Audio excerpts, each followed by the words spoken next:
요런 차였다. 그래서 인기가 아주 많았다. 안녕하세요, 김치아빠입니다. 요번에도 촬영하는데 굉장히 오래 걸렸네요. 집 앞에 화산이 있는데 어젠가 거기서 이제 화산재가 나오기 시작하고 야외 활동을 좀 중단을 하라고 문자가 왔습니다. 오늘은 한국에서 유니콘만큼 보기 힘든 일본차 제2탄 마츠다 RX-7입니다. 예, 마쓰다. 마즈다. 처음 들어보시는 분들도 계시고 많이 익숙하신 분들도 계시는데, 일본에 자동차 회사가 7개가 있어요. 도요타, 혼다, 닛산, 3개의 유명한 회사가 있고, 오늘 소개시켜드릴 마츠다, 미쯔비시, 수바루, 그 다음에 스즈키, 이렇게 그렇게 유명하지 않은 4개의 회사가 있습니다. 삼강사약, 무슨 사만사원도 아니고. 예, 마츠다가 뭐 사약이라고 그랬지만 뭐 사실 예전에 2차 세계대전 때 군수품을 대던 군수공장이었죠. 굉장히 오래된 회사입니다. 나름대로. 한국이랑 연관이 있었던 건 기아 자동차가 차량 베이스를 받아다가 저거를 차량을 생산을 했을 거예요. 제가 알기로는 프라이드도 마츠다 베이스였던 걸로 알고 있고, 그리고 뭐 트럭이나 버스 뭐 이런 것들이 마츠다 베이스가 굉장히 많았던 걸로 알고 있어요. 뭐 사실 이 회사는 그렇게 딱히 뭐 이렇게 막 히트 쳤다 이렇게 얘기할 만한 자동차들이 그렇게 많이 없었어. 대부분은 이제 작은 차들, 소형차나 경트럭들 이런 거 만들면서 저걸 했는데, 미국에서랑 엄청나게 히트를 쳤던 차종이 있습니다. 하나는 제가 예전에 소개시켜 잠깐 언급하고 넘어갔던 미아타, 두 번째는 오늘 소개시켜드릴 RX-7입니다. 둘 다 스포츠카예요. 미아타는 스포츠카라고 부르기는 좀 그렇지만 RX-7은 스포츠카입니다. 본격적으로 RX-7에 대해서 조금 알아보도록 하겠습니다. RX-7이 유명하게 된 결정적인 이유가 이니셜 D 때문이죠. 한국에서 이니셜 D에 보면 이 RX-7은 어마어마한 코너링 머신 인기가 있었던 이유는 뭐냐, 미국에서 판매를 하느라고 이 차체를 키웠단 말이야. 그런데도 불구하고 차가 가벼웠어. 이 차가 가벼울 수 있었던 가장 결정적인 이유, 보통 이제 로타리 엔진이라고 알려져 있는 벤켈 엔진이 들어갑니다. 벤켈 로타리 엔진이 왜 특이하냐, 로타리 엔진은 이렇게 생겼어. 이게 뭐야 싶으실 겁니다. 요 가운데 이 삼각형 수박 같이 생긴 게 요게 피스톤이에요. 그래서 이게 돌아가. 이 엔진이 처음 개발이 됐을 때는 사람이 들고 다닐 수 있는 뭐 이런 엔진, 보조 엔진으로 사용하는 뭐 이런 형태의 저걸로 개발이 됐던 걸로 알고 있어요. 그러고 나서 그거를 이제 마츠다에서 자동차에다가 옮겨 달아갖고 이제 로타리 엔진을 사용을 한 거지. 그러니까 차가 가볍고, 차가 가벼우니까 무게 배분 맞추기도 편했고, 차쪽 거리도 어느 정도 확보를 해서 굉장히 안정적인 코너링을 보이는 요런 차였다. 그래서 인기가 아주 많았다. 요 엔진 같은 경우는 엔진 소리가 좀 독특해요. 팝업 라이트 쫙.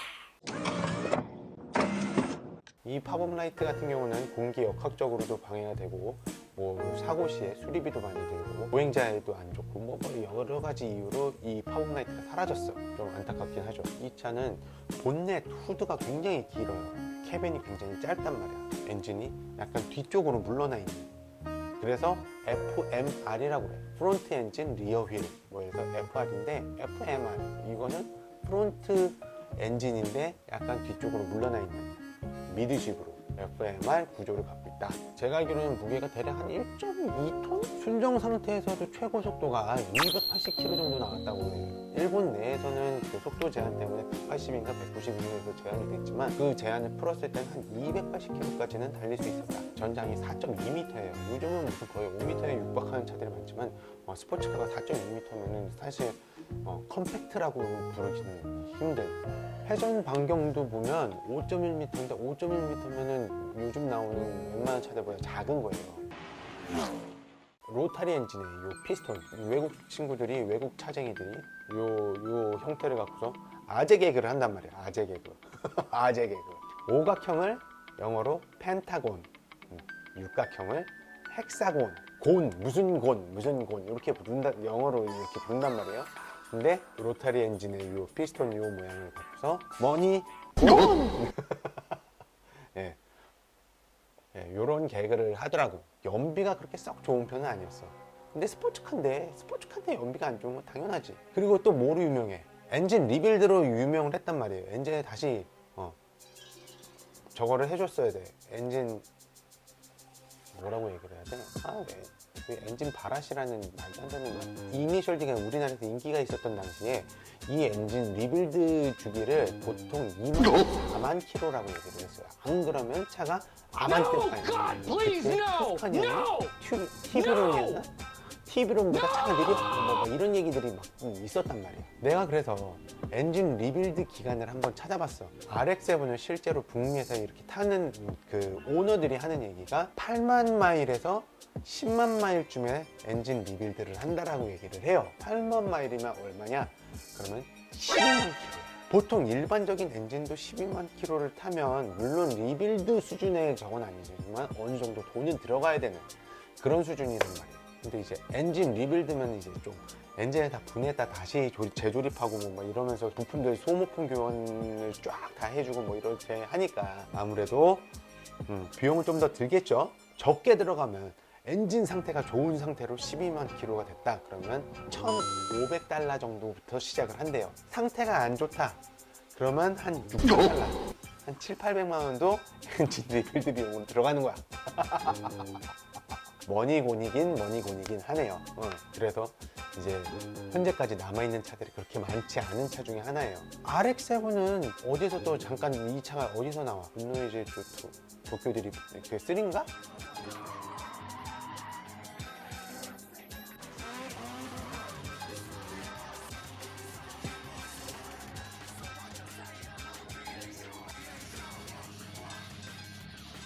성강이 베일사이드라는 회사에서 튜닝한 RX-7을 타고 나옵니다. What you think? I'm gonna let you roll in a Hyundai? 이 대사를 날렸던 성강이 타고 나왔던 RX-7. 사실 근데 우리나라에서는 그 비용이 더 들 수도 있겠죠. 더 들 수도 있어. 왜? 부품이 없어. 차도 없어. 뭐 미국이든 일본에서 부품을 하나씩 다 공수해 와야 되고 막 이러면서 하다 보니까 아무래도 비용은 더 들겠죠. 그래서 우리나라에서는 RX-7은 더욱더 보기 힘든 그런 차 중에 하나라고 생각을 해요. 그럴 수밖에 없지. 근데 이것도 제가 알기로는 마즈다에서 RX-7 부품을 다시 재생산을 하겠다라고 발표를 한 적이 있었던 걸로 알고 있어요. 다른 나라에서는 아직 살아남아있는 RX-7들이 종종 눈에 보이는 95년도쯤에 이 차가 단종이 되면서 이제 어떻게 돼? 이제 더 이상 로타리 엔진은 안 나오고 그 다음에 RX-8 RX-8도 로타리 엔진이 다 났구나? RX-8이 나왔구나.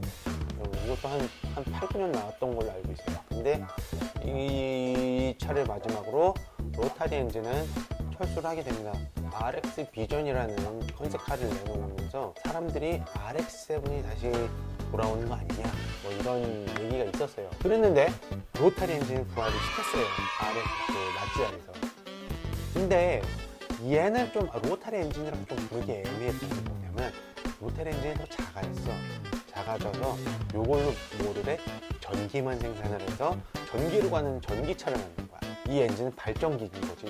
이거를 막 대대적으로 로타리 엔진의 부활이다 막 이러면서 얘기를 했는데 사실 이거는 제 개인적인 관점에서는 로타리 엔진의 부활이라고 보기 좀 힘든 것 같아요. 이게 사실은 플러그 하이브리드나 이런 쪽 전기차 쪽에서는 굉장히 좋은 대안이 될 수 있지만 저같이 내연기관 팬인 사람들한테는 조금 안타까운 좀 그런 상황이겠죠.